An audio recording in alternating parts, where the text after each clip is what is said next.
क्या हम परमेश्वर की इच्छा को जान सकते हैं? जान सकते हैं। अच्छा, जानने के लिए पहला कदम कौन सा है?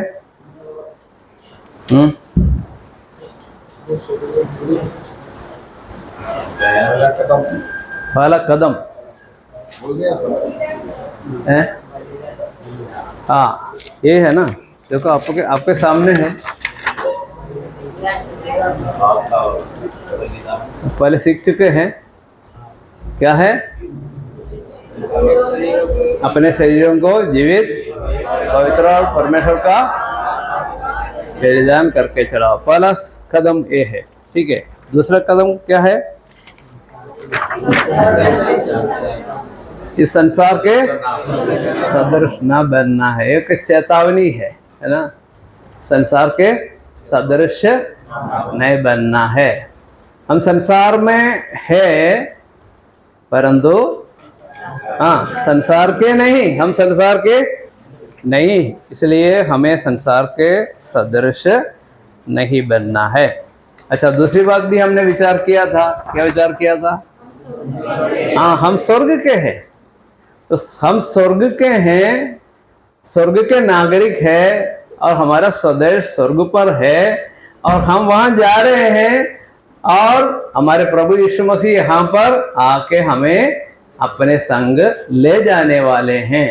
तो हमें याद रखना, हमेशा याद रखना कि हम इस संसार के नहीं हैं, परंतु हम स्वर्ग के हैं। ठीक है। अच्छा, तीसरी बात जिसके बारे में हम विचार करने जा रहे हैं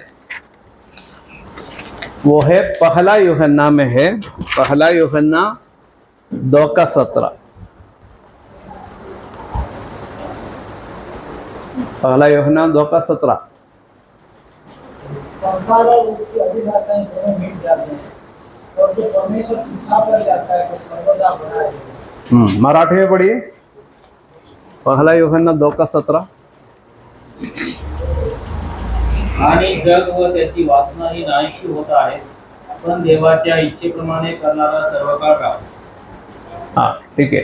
धन्यवाद भाइयों। क्या लिखा है? संसार और उसकी अभिलाषाएं दोनों मिटते जाते हैं ना। तो संसार हमेशा के लिए रहने वाला है क्या? संसार के सदृश क्यों नहीं बनना है? क्योंकि संसार मिट जाएगा। हम सोच रहे हैं संसार को हम पकड़े रहेंगे तो काम आएगा, लेकिन वो मिट जाएगा। एक दिन जो है संसार मिट जाता है। अच्छा, एक व्यक्ति संसार छोड़कर जाता है तो क्या है? सब पीछे है ना। कितने बड़े धनवान क्यों ना हो, जब जाता है हाँ, एक सिक्का भी नहीं, एक जेब में डाल देते हैं, नहीं जा सकते है ना। ये सच्चाई है। ये साधारण अविश्वासियों के बारे में भी सच्चाई है, विश्वासियों के बारे में उससे ज्यादा सच्चाई है। तो हमें क्या करना चाहिए? संसार तो मिटने वाला, प्रभु ने आपको बोल दिया है, आपको समझाया है कि संसार मिटने वाला है, उसकी अभिलाषाएं मिटने वाली है। इसलिए परमेश्वर की इच्छा पर जो चलता है वो सर्वदा बना रहेगा। तो कितने अच्छे से समझाया, फिर भी हम संसार के पीछे जा रहे हैं, तो इसका मतलब क्या है? परमेश्वर के वचन को इतना स्पष्ट रूप से परमेश्वर के वचन में लिखा है, फिर भी हम संसार को पकड़े हुए हैं, तो कितनी बड़ी बेवकूफ़ी है, मूर्खता है। यह बात याद रखना चाहिए। इसलिए हम याद रखें, पर संसार मिटने वाला है। ठीक। अच्छा, चौथी बात,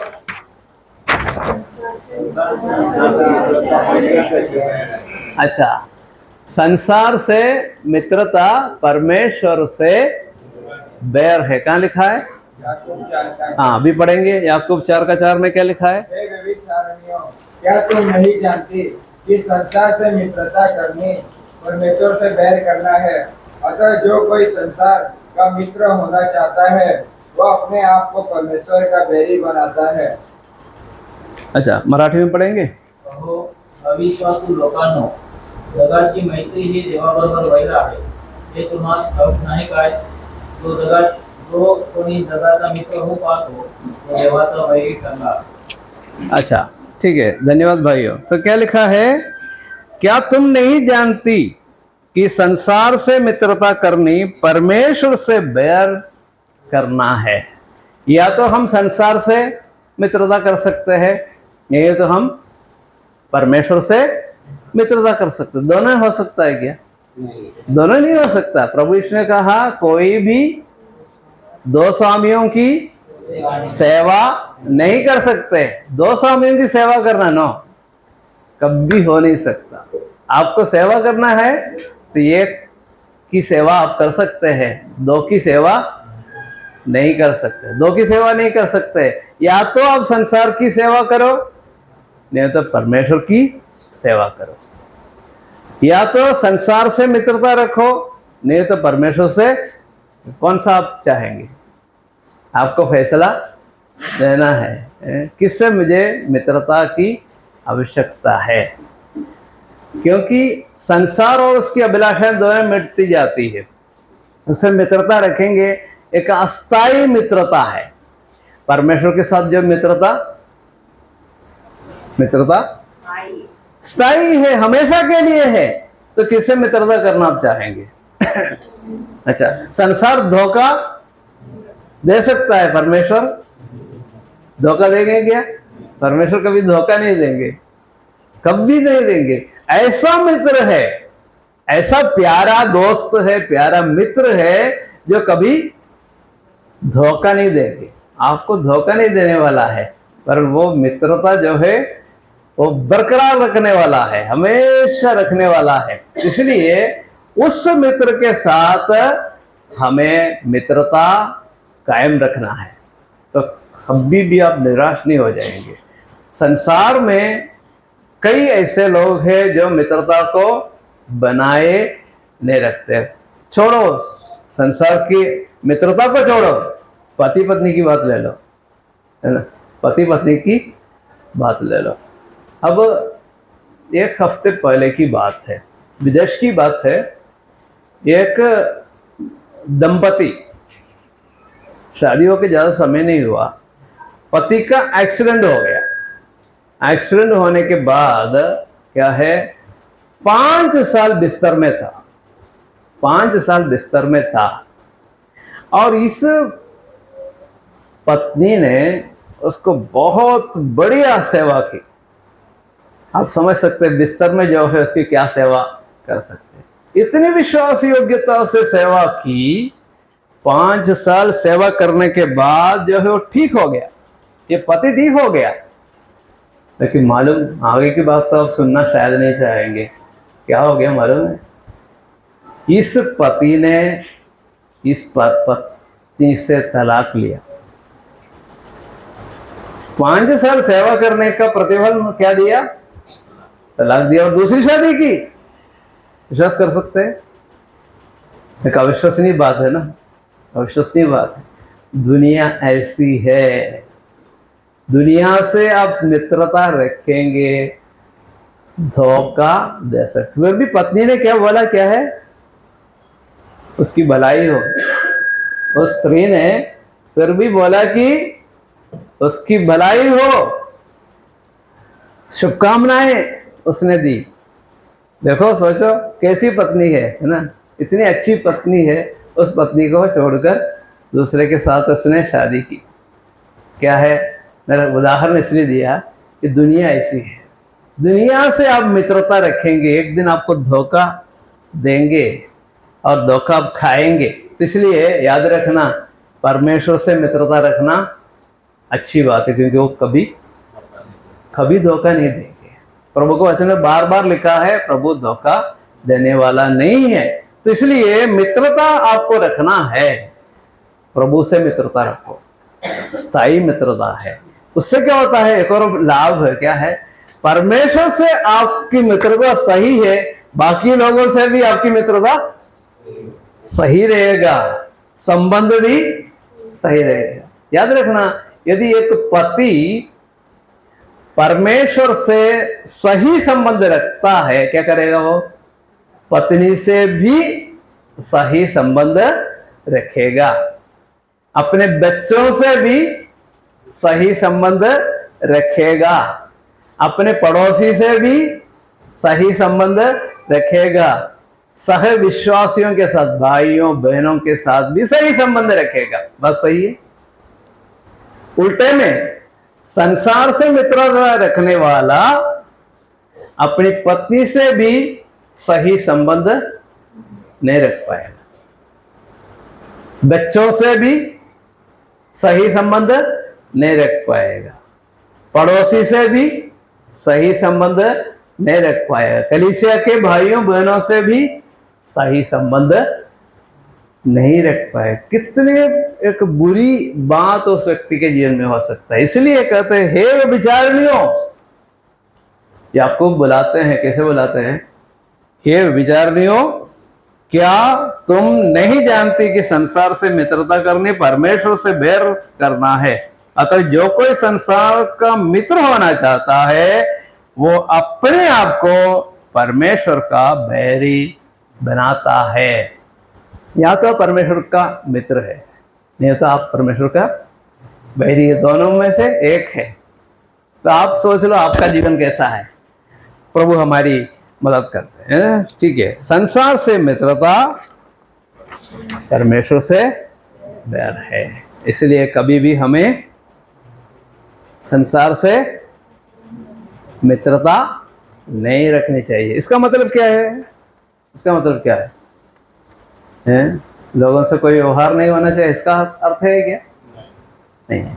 जल्दी समझने के लिए एक उदाहरण मैं बताता हूं। लूत पुराने नियम का एक शख्स है। लूत सबको मालूम है ना। लूत के जीवन में क्या प्रॉब्लम हुआ, क्या समस्या हुई है? लूत जो है सदोम अमारा नगरों के लोगों के साथ क्या करते थे? हाँ, मिलजुल कर रहता था। मतलब लूत को देखो, लूत जो है वहां के एक नागरिक के समान इतना मिलजुल कर रहने लगा।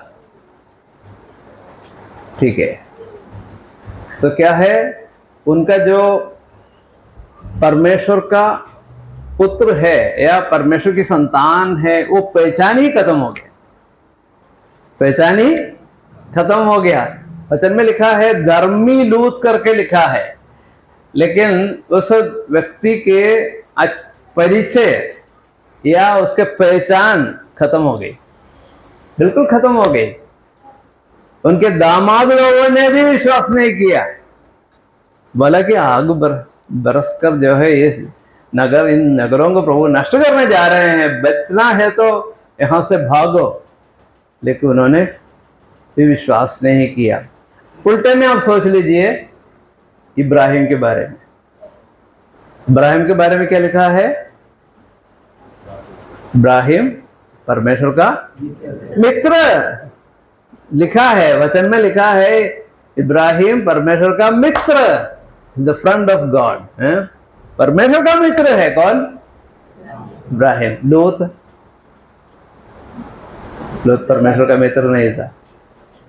सही था, धर्मी पुरुष था, परमेश्वर ने उनको बचाया था, लेकिन परमेश्वर के साथ उसकी मित्रता सही नहीं थी। तो क्या हो गया? अपनी जान बचा के भागना पड़ा। भागा क्या? भगाना पड़ा है ना। दूतों ने उनको भगाया, खींचकर निकाला, है ना। भागने को भी तैयार नहीं था। ये बहुत बुरी हालत उसके जीवन में हुआ। आगे की कहानी आपको मालूम है। मेरे प्रिय भाई और बहनों, याद रखना है, संसार से मित्रता करनी परमेश्वर का बैर है ना। तो प्रभु हमारी मदद करे। अच्छा, कितने कारण हमने देखे? 4। ठीक है, 5वां कारण हम देखने जा रहे हैं।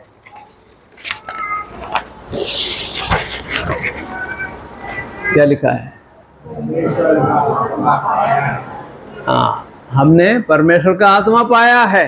ठीक है, उस पद को पढ़ेंगे तो और प्रकाश मिलेगा। 1 कुरिन्थियों 2:12। परंतु हमने संसार की आत्मा नहीं, परंतु वह आत्मा पाया है जो परमेश्वर की ओर से है, कि हम उन बातों को जाने जो परमेश्वर ने हमें दी है। हाँ, हमने क्या नहीं पाया? संसार हाँ, हमने संसार की आत्मा नहीं पाई है ना। फिर क्या पाया है हमने? परमेश्वर का आत्मा पाया है, परमेश्वर का आत्मा पाया है। ठीक है, तो संसार की आत्मा और परमेश्वर का आत्मा क्या अंतर है?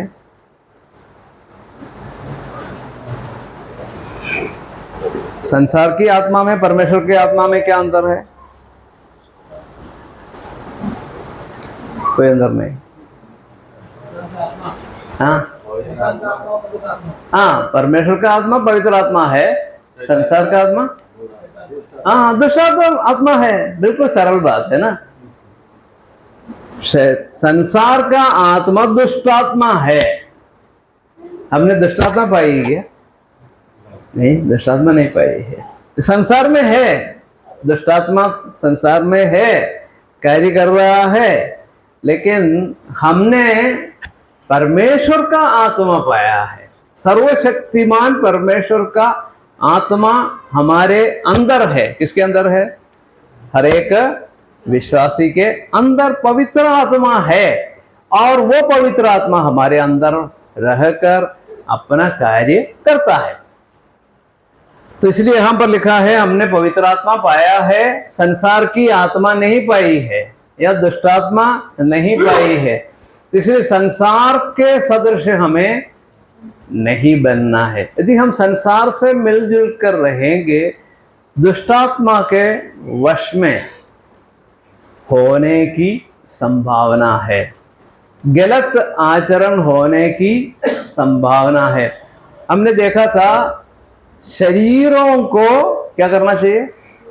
जीवित, पवित्र और परमेश्वर का भावता हुआ बलिदान करके चढ़ाना है, और संसार के सदस्य ना बनो, ऐसा लिखा है। तो हम विश्वासियों के 3 विरोधी है। कौन कौन है? हाँ हाँ, संसार है, शरीर है, शैतान है। 3 विरोधी है। ठीक है, यहाँ पर 2 विरोधियों के बारे में बताया गया है, संसार के बारे में बताया गया है, शरीर के बारे में बताया गया है। अच्छा, तो जब हम इन तीनों विरोधियों के बारे में विचार करें तो क्या समझ में आता है?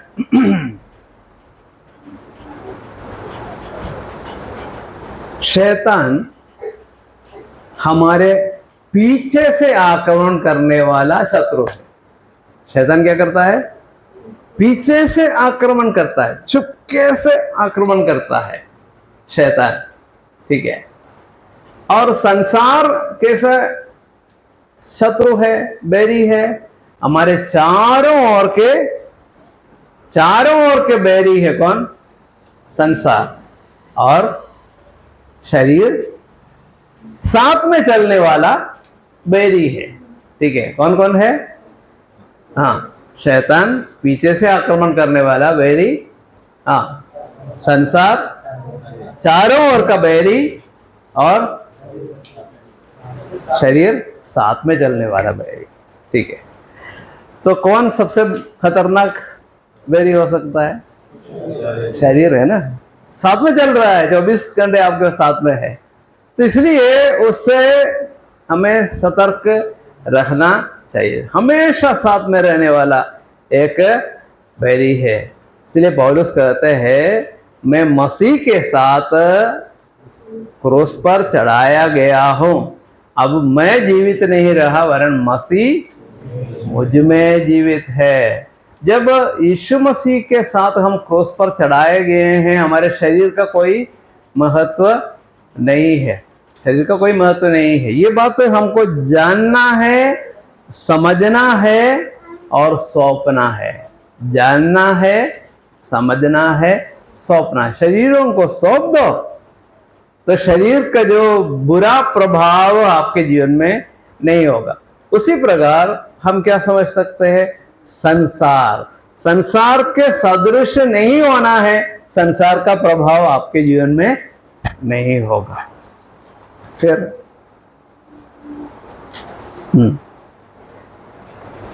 फिर क्या है? शरीर, शैतान, संसार। जब हम अनुमति देते हैं तब शैतान हमारे जीवन में कार्य करता है। तो इसलिए हमें समझना चाहिए कि हम इन बैरियों के ऊपर कैसे हम प्रबल हो सकते हैं या सफल हो सकते हैं या विजयी कैसे हो सकते हैं। देखो, हमारे बैरी जो है 3 है, लेकिन हमारे पक्ष में बहुत सारी बातें हैं। एक परमेश्वर आपके पक्ष में है, दूसरा परमेश्वर का वचन आपके पक्ष में है, तीसरा परमेश्वर का पवित्र आत्मा आपके पक्ष में है, और परमेश्वर ने आपको और मुझे अनुग्रह दिया है। बहुत सारी बातें हैं। परमेश्वर ने ऐसी शक्तियां मुझे दी है कि आप एक सफल जीवन आराम से व्यतीत कर सकते हैं। ठीक है, प्रभु हमारी मदद करे। तो परमेश्वर का आत्मा हमने पाया है। और छठी बात क्या है?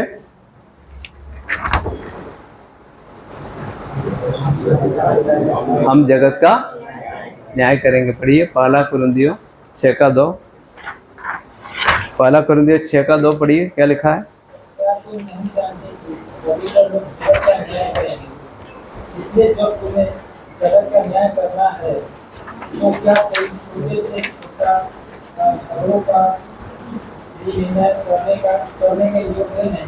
अच्छा, हम क्या पढ़ा हमने? हम क्या है? जगत का न्याय करने वाले हैं। क्या आपको मालूम है बात? हम जगत का न्याय करने वाले हैं। एक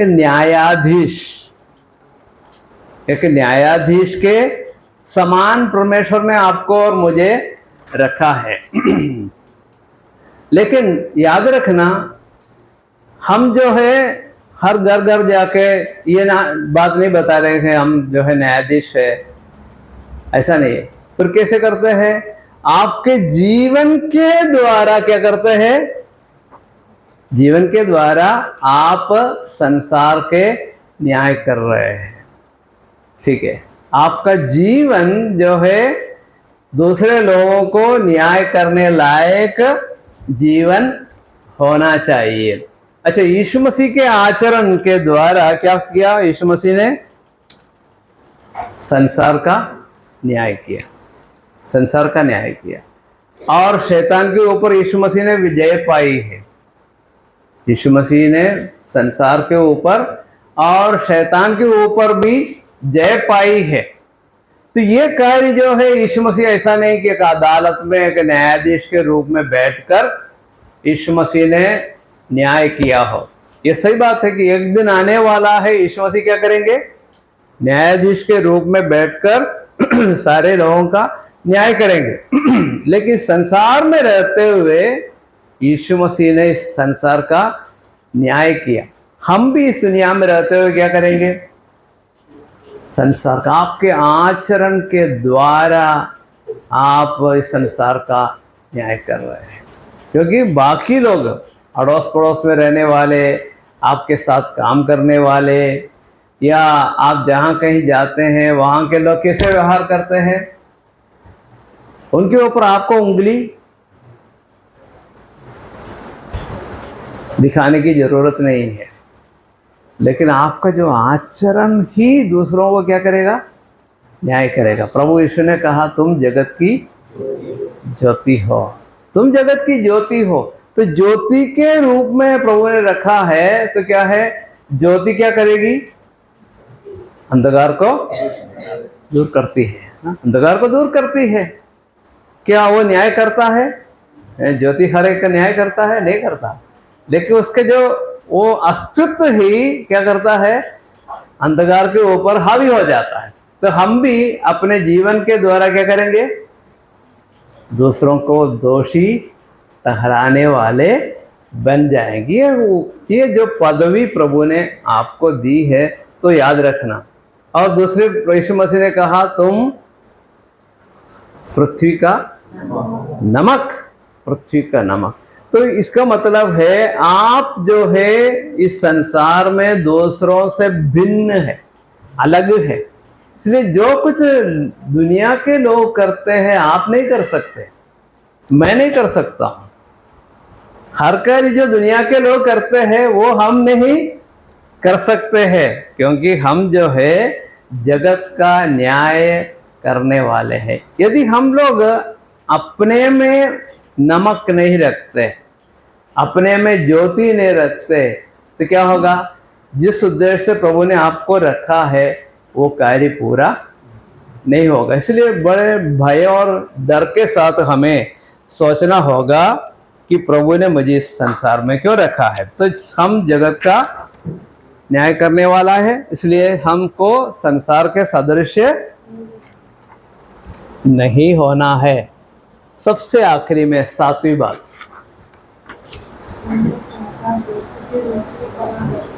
हाँ, सारा संसार दुष्ट के वश में पड़ा है। पढ़िए ये पद, 1 यूहन्ना 5:19। हम जानते हैं कि हम परमेश्वर में हैं और सारा संसार उस दुष्ट के वश में पड़ा है। सारा संसार उस दुष्ट के वश में पड़ा है। तो दुष्ट कौन है? शैतान। शैतान के वश में पड़ा है। हम 2 कुरिन्थियों 4:4 में पढ़ते हैं। क्या लिखा है? पढ़ देख लीजिए। 2 कुरिन्थियों 4:4 में क्या लिखा है? 2 कुरिन्थियों 4:4। और उन अविश्वासियों के लिए जिनकी बुद्धि संसार के ईश्वर ने आदि कर दी है, ताकि मसीह जो परमेश्वर का प्रतिरूप है उसके तेजोमय सुसमाचार का प्रकाश उन पर न चमके। अच्छा, संसार क्या लिखा है शैतान के बारे में? उसके तेजोमय सुसमाचार के देवता। हाँ, संसार के देवता या संसार का ईश्वर। क्या संसार का ईश्वर पर शैतान है क्या?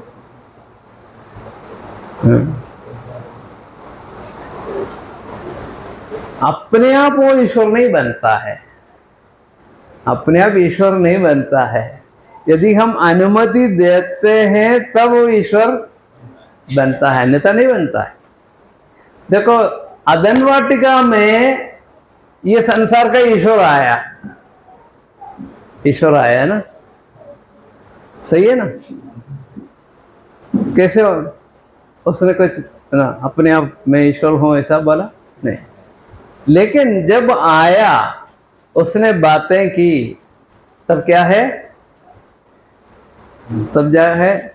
दो विकल्प था उनके सामने। किनके सामने? हवा के सामने 2 विकल्प। या तो परमेश्वर की बात मानो, नहीं है तो शैतान की बात मानो, है ना? कोई जोर जबरदस्ती किया? कुछ नहीं किया नहीं। उसने सामने रखा, इस वृक्ष के फल तुम खाओगे परमेश्वर के तुल्य हो जाओगे, तो निश्चय नहीं मरेगा बोला, है ना? तब याद रखना, क्या याद रखना था? परमेश्वर ने जो कहा था याद रखना था। नहीं, तू कौन है? हमारे परमेश्वर ने कहा इस वृक्ष के फल नहीं खाना, हम उस बात को मानेंगे, हैं? हाँ, बोला प्रभु ने कहा था, क्या कहा था? जिस दिन तुम भले और बुरे के ज्ञान के वृक्ष का फल खाओगे निश्चय मरेगा, ऐसा प्रभु ने बताया था पहले ना।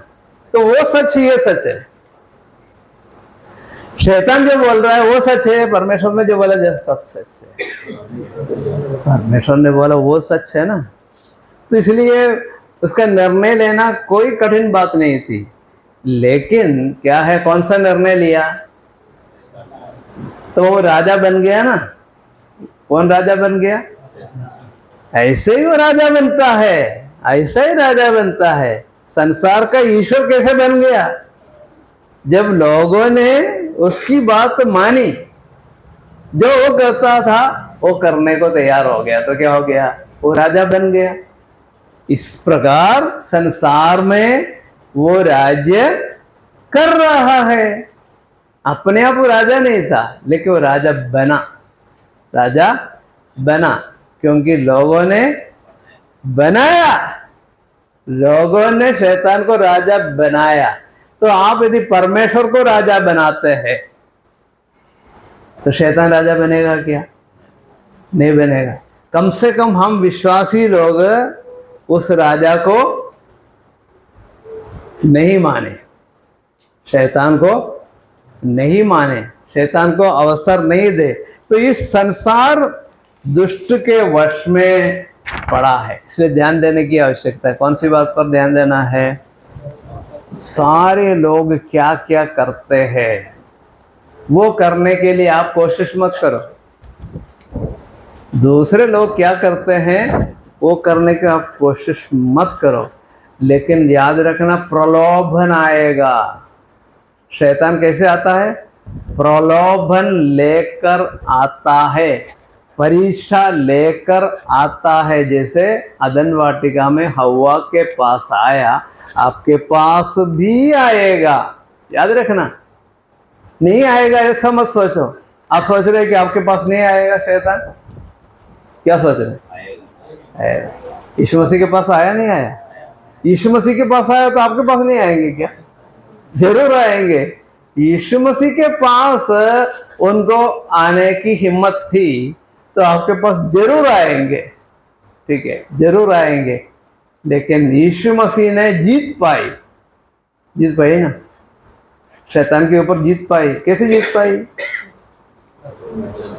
तलवार लिया ना, दिया, ऐसा किया। क्या किया यीशु मसीह ने? हैं? वचन, वचन को इस्तेमाल किया। क्या बोला? लिखा है, ये पत्थर रोटी बन जाए। आज्ञा दे कि ये वचन, ये पत्थर रोटी बन जाए। यीशु मसीह ने क्या कहा? लिखा है, लिखा है। क्या लिखा है? मनुष्य केवल रोटी ही से नहीं वरन हर एक वचन से जो परमेश्वर के मुख से निकलता है जीवित रहता है। इस्तेमाल किया, क्या इस्तेमाल किया? वचन, ठीक है। मेरे प्रिय भाइयों बहनों, आप वचन को इस्तेमाल करो और कुछ भी नहीं चाहिए। बहुत ही सरल बात है, जीत पाना सरल बात है, कठिन नहीं। मान लीजिए उल्टे में आप सोच लीजिए, यीशु मसीह ने, वो तो सर्वशक्तिमान है ना, अपनी सर्वशक्ति को इस्तेमाल करके शैतान के ऊपर जय पाई, ऐसा सोच लीजिए। तो हम विश्वासी क्या बोलेंगे? अरे प्रभु, मेरे पास तो शक्ति तो है ही नहीं, मैं कैसे जीत पाऊं? तो तू तो जो है बड़े सर्वशक्तिमान है, तूने तो अपनी शक्ति से उसको हराया। मैं तो निर्बल प्राणी हूँ, मेरे पास कहाँ है शक्ति? नहीं, ऐसा नहीं बोल पाएंगे। प्रभु बोलेंगे, बेटा मैंने क्या किया आपको तुझे मालूम है? मैंने वचन को इस्तेमाल किया और तेरे हाथ में भी मैंने वचन दिया है। ये वचन तेरे हाथ में है, इस वचन को तू भी इस्तेमाल कर सकता है और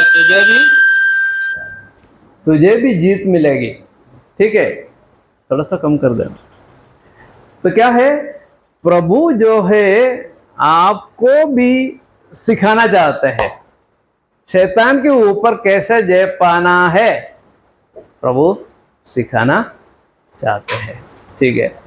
हमें कोई दिक्कत नहीं है, कोई दिक्कत नहीं है, जीत पाना आसान काम है ना। आपको मालूम है जब जो है अलग अलग त्योहार आते हैं, चंदा लेने के लिए लोग आते हैं, आपको मालूम है ना? यहाँ नहीं होता है? होता है ना, हम होता है ना, ठीक है। हाँ, तो आता है, हमारे घर पे भी आते हैं, है ना। फलाने देवता है, उसको बिठाया ना, पैसा दे दो। तो हम जो है बोलते हैं हम तो जीवित परमेश्वर की सेवा करते हैं, और कोई अच्छे काम के लिए आते हो तो मेरे पास पहले आना, मैं पैसा दूंगा, इसके लिए हम नहीं देंगे। तो एक बार एक पत्रकार आया, उनके साथ कुछ लोग थे, तो हमने कहा कि हम तो ऐसा नहीं करते। तो अब उन्होंने कहा हर क्रिश्चियन देते हैं, आप क्यों नहीं देते? मैंने कहा हमारे घर पे कोई फोटो नहीं है, कोई मूर्ति भी नहीं है। वो अंदर आया, आकर देख लिया, तो यहाँ पर कोई मूर्ति भी नहीं, कोई फोटो भी नहीं। तो उन्होंने कहा कि पहली बार ऐसे एक क्रिश्चियन को मैंने देखा है। तो उन्होंने कहा पैसा लिया नहीं, वो चला गया, कुछ नहीं बोला। तो क्या है, हम जब बातों को हमें उनको बताना चाहिए, उनको मालूम नहीं है ना, आप बताए बड़े शांतिपूर्वक उनको बात बताए कि हम क्यों नहीं देते, हम ऐसा क्यों नहीं करते हैं। आप उनको सही रीति से बहुत शांतिपूर्वक उनको समझाइए और प्रभु उनके दिल में काम करेगा, जीवन में परिवर्तन आ सकता है। तो हमें बताना है, यीशु मसीह ने भी कोई किसी प्रकार का गुस्सा नहीं दिखाया शैतान के ऊपर, दिखाया गया, बताया, लिखा है, बस इतना बताया। फिर लिखा ये भी लिखा है ना, यीशु मसीह बोलते ये भी लिखा है।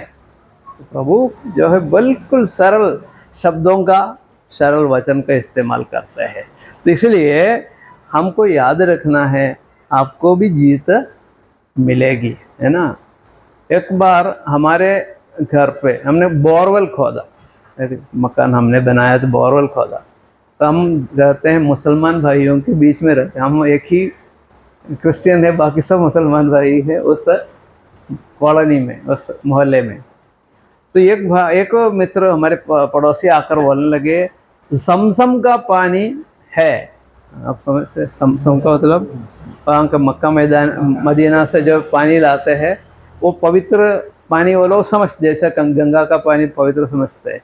तो उन्होंने कही उसमें 2 बूंद उस कुएं में डाल दो तो पानी आ जाएगा, ठीक है। तो वो बोल रहा कि उसमें डाल दो पानी तो आ जाएगा ना, है? हमने कहा नहीं, इसकी कोई जरूरत है। मैं आपको एक बात बताना चाहता हूँ प्रभु की महिमा के लिए। हमारे कुएं में अभी भी पानी है, जबकि हमारे पड़ोसी का कुआं सूख गया, नहीं है उसमें पानी। और दूसरे एक पड़ोसी है 265 फीट गहरा है, उसमें पानी नहीं है।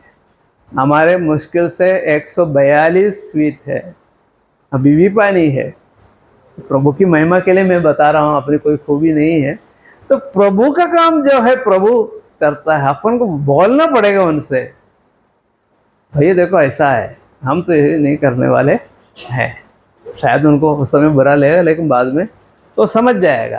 तो कहने का तात्पर्य नहीं है, शैतान अलग अलग तरीके से आपके सामने आएगा, है ना। वचन में लिखा है कैसे आता है, कभी गर्जने वाले सिंह के समान आएगा, शैतान आ सकता है ना। फिर कैसे आएगा, है ज्योतिर्मय स्वर्गदूत के समान आएगा। कैसे आता है,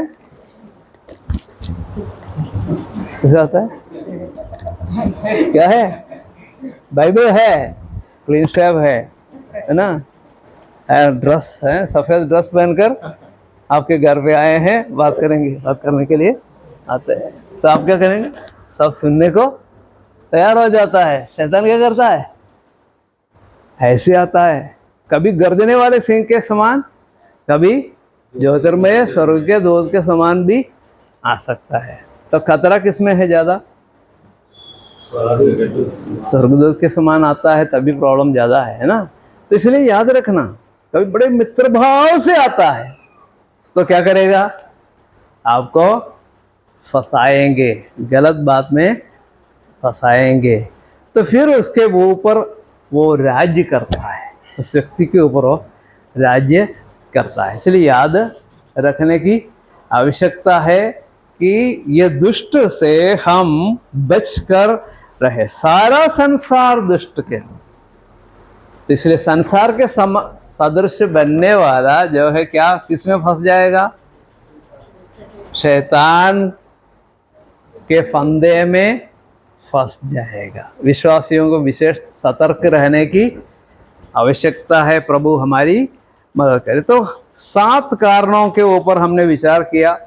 अच्छा, मैं एक छोटी परीक्षा लेना चाहता हूँ, कोई भी भाई 7 बातें खड़े होकर बोल सकते हैं। संसार के सदृश क्यों नहीं बनना है?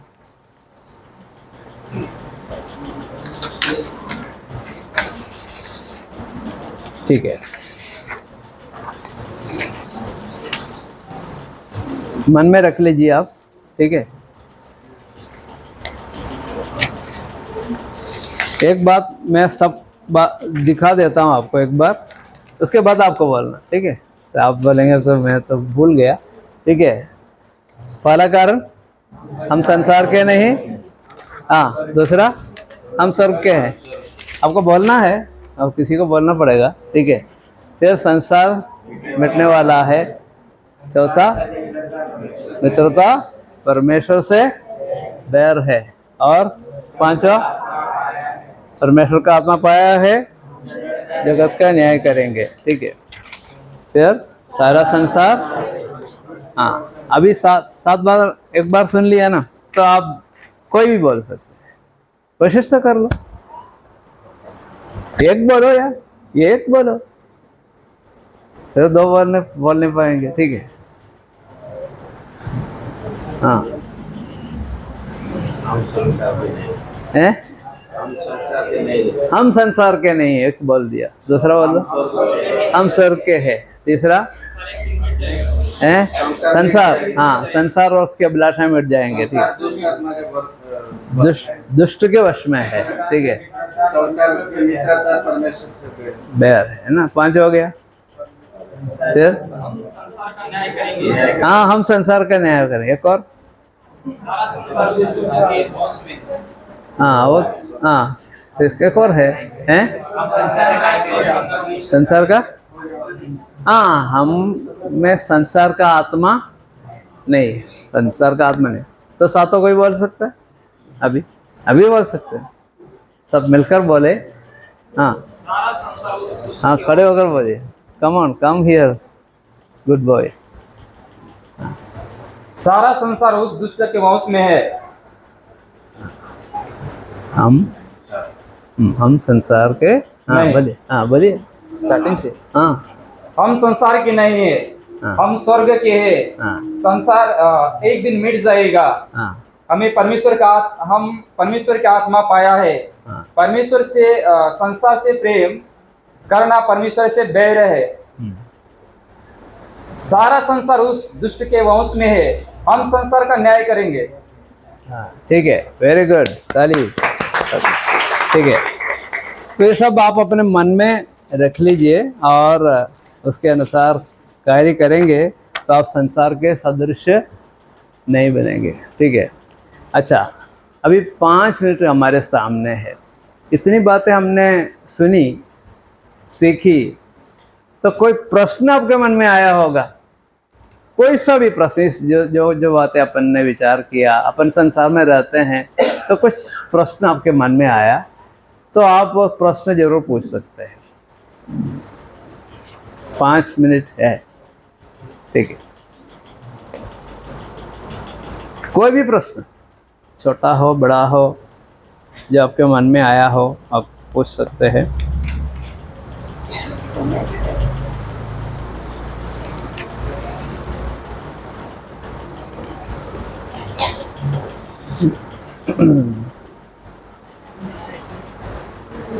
हाँ, प्रश्न कई लोगों के मन में है, पूछ नहीं रहे, पूछ सकते हैं।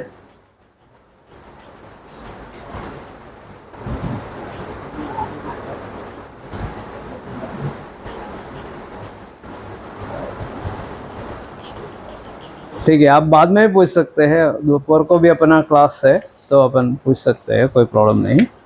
अच्छा,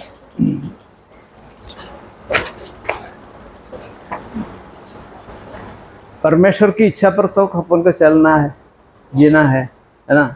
हमने क्या क्या सीखा है ना? बलिदान करके चढ़ाना है। दूसरा